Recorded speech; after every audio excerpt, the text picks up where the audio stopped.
My career is entirely due to other people going out of their way to help me, whether that is somebody, on the field in Afghanistan telling me how to potentially avoid landmines, to, my mentor of years, a man called Emmanuel Santos, who was a Filipino migrant to Australia, who took what I imagine was a pretty wild and unruly young Australian skateboarding dick under his wing, put up with my nonsense, and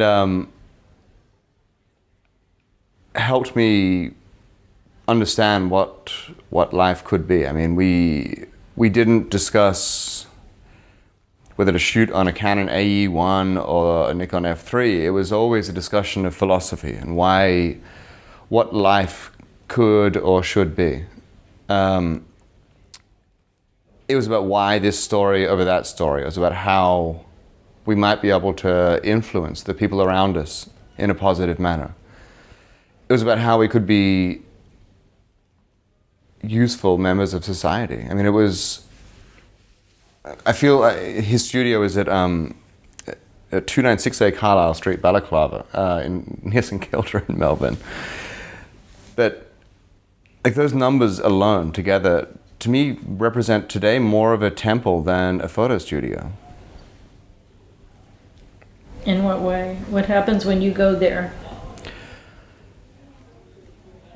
I feel like in the years that I was there, I went from I feel like I grew up. To a point, I feel like I was enlightened to the world. I remember Emmanuel showed me photographs at one point. I think it was just his book, and he was going through them, and there was a picture of a young Indian lady tending to her husband, who was lying on a straw mat on the ground, who was ill. But the picture was so tender, and it had so much dignity, and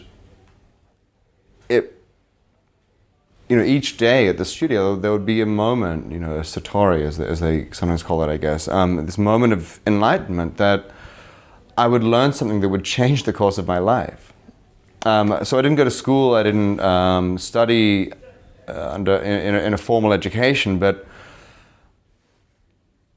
I feel like I learned, through this apprenticeship, not just how to take pictures, but how to live and how to try to be a good person.